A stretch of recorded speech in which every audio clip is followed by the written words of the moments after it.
good afternoon, good morning, good night.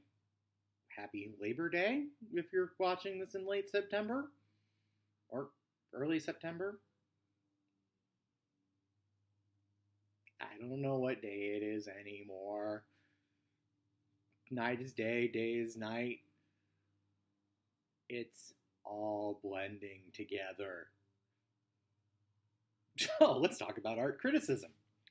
Art criticism is a systematic discussion of the characteristics of artwork, usually involving four stages.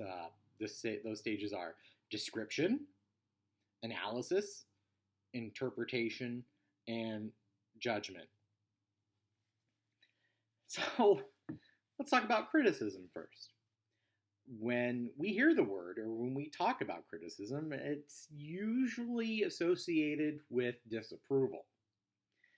I mean, have you ever thought that criticizing something can involve saying positive things?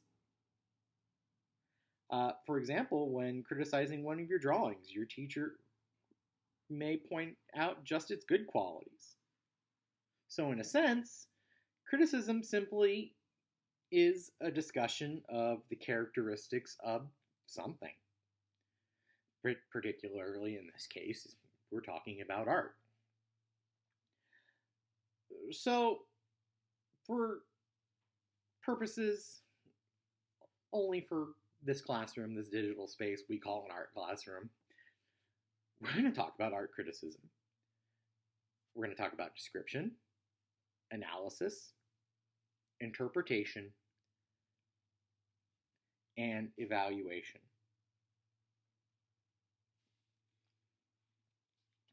So, let's talk about description. When it's usually the first step when you're criticizing artwork. Description is the facts in artwork, such as objects that you draw or paint or sculpt, the people, the shapes, the colors. If something is red, and that's a description. We're talking about adjectives here, for those of you in your ELA classes. Adjectives describe nouns. Describe? Description? Huh? Gee, when I say that things and art relates to all things, I'm not just crazy. I am. I am crazy. I'm an art teacher. It's a prerequisite. But when you're describing something, you're using your adjectives. You're describing the colors, the shapes, objects, people, whatever is in a work of art. So, you want to include opinions. Opinions aren't descriptions.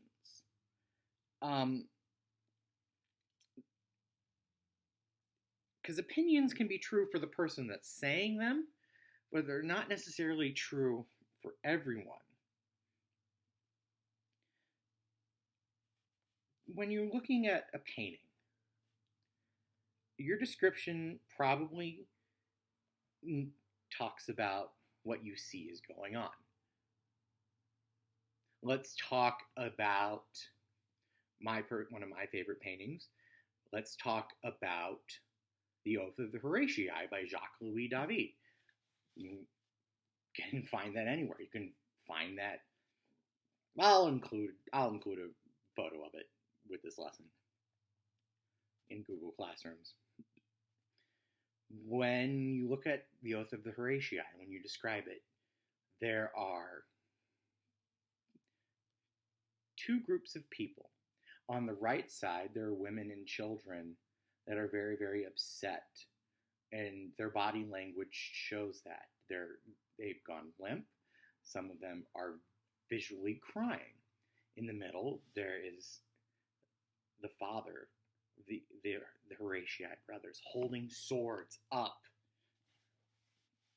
And his sons on the left side, his three sons, the Horatii brothers, are reaching their hands towards the swords. And they're making an oath. They're making a promise. The background is dark. The costumes are bright and colorful.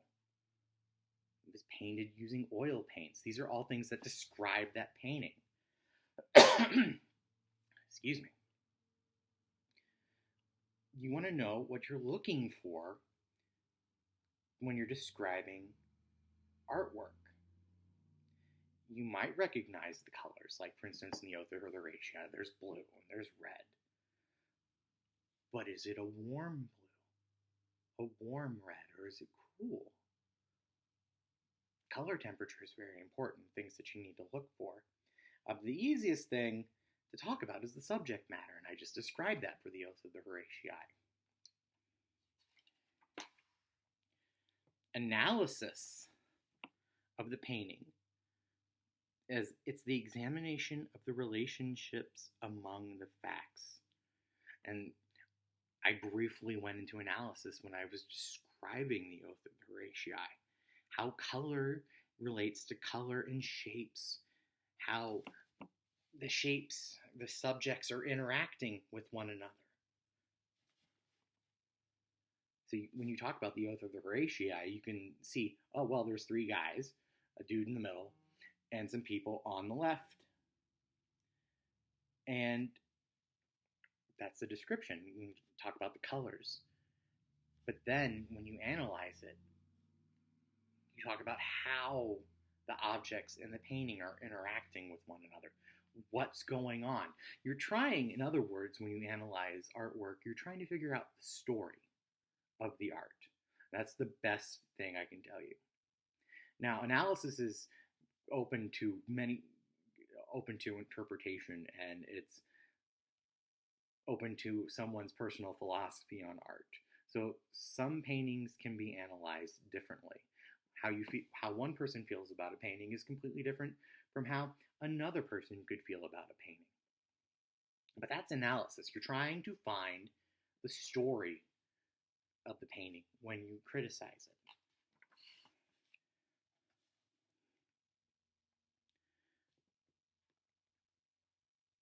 Analysis and interpretation are very much related. When you analyze the artwork, you're figuring out how everything relates and how everything is being used, and then you can interpret the story. See, art criticism, again, a lot of art criticism is trying to figure out the story of what we're looking at. So you take everything that you glean from your description and your analysis, the shapes, the colors, you describe them, and then you analyze how they're related, and then you're interpreting what's going on. The Oath of the Horatii, again, when you interpret it, you're figuring out the story. Art criticism is figuring out the story of something. And all these facts bring us to another point. In a painting, there's often more to it than meets the eye.